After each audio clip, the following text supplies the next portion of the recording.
नमस्कार मित्रांनो, आज आपण पाहणार आहोत आनंदी आणि यशस्वी जीवनाचे रहस्य. आनंदाची डोही आनंद तरंग या तुकाराम महाराजांच्या अभंगामध्ये सर्वांसाठी आनंदी जीवनाचा संदेश आपल्याला लक्षात येतो. या मोहमयी जीवनसागरात आपण सदैव आनंदी राहायला पाहिजे असा हा मोलाचा संदेश या अभंगांमधून आपल्याला दिसून येईल. आनंदी जीवनसागरातच आनंदाच्या लाटा तरंग निर्माण होतील हे यातून सूचित करायचे आहे. प्रत्येकाच्या जीवनामध्ये उतार चढाव येतच असतात. अपयशातून नवनवीन अनुभव मिळत असतात.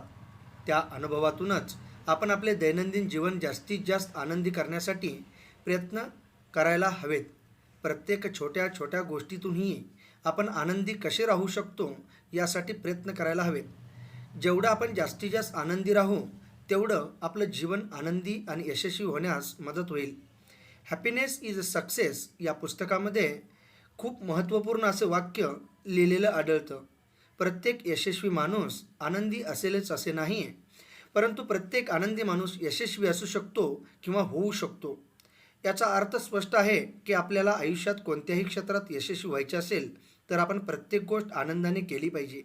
आनंदाने उत्साहाने केलेले कोणतेही काम आपल्याला यशस्वी होण्यास कारणीभूत ठरते. या उलट नाराजीने नकारात्मक भावनेने केलेले काम हे कंटाळवाणे आणि यशापासून दूर नेण्यास कारणीभूत ठरते. आजच्या या स्पर्धात्मक जगात प्रत्येक पावलाला अनेक अडचणी येतीलही, अनेकदा संघर्षाची परिस्थितीही येईल, अनेक जण नाउमेद करणारे भेटतील, परंतु या सर्वांना स्वीकारून आनंदाने आपले जीवन वाटचाल करत राहिले पाहिजे. जीवनातील एक एक पायऱ्या आपण पादाक्रांत केल्या पाहिजेत. आपण आनंदी आणि यशस्वी कसे होऊ यासाठी सतत सकारात्मक प्रयत्न केले पाहिजेत.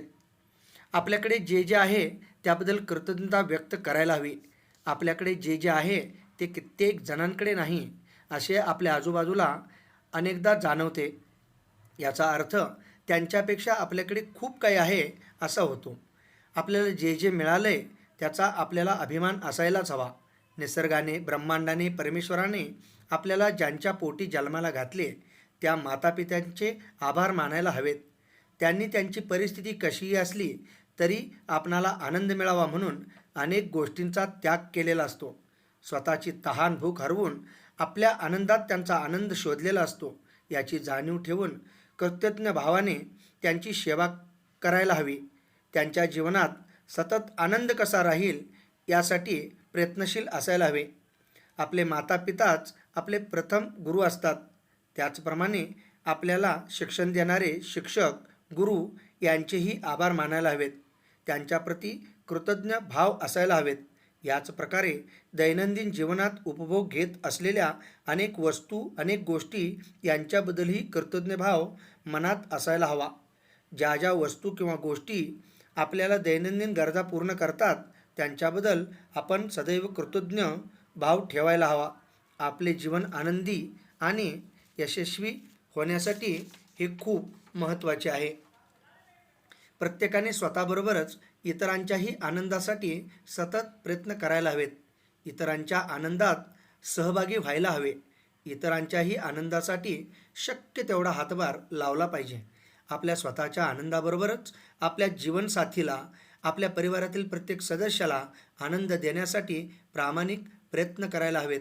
एकमेकांना काय हवं, काय नाही, काय आवडतं, काय आवडत नाही याची पुरेपूर काळजी घेतल्यास घराघरात आनंद दिसेल.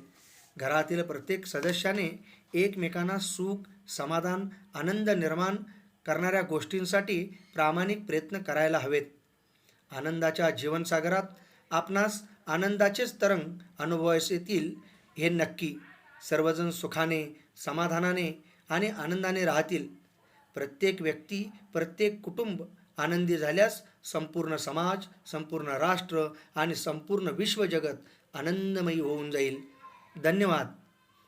आपणास हे विचार आवडले असतील तर आपण आमच्या व्हिडिओला लाईक करा, सबस्क्राईब करा आणि बेल आयकॉनवर क्लिक करून जास्तीत जास्त लोकांपर्यंत शेअर करा की जेणेकरून आपणाला नवनवीन व्हिडिओ आपल्यापर्यंत पोचतील. पुन्हा एकदा आपले सर्वांचे आभार. धन्यवाद.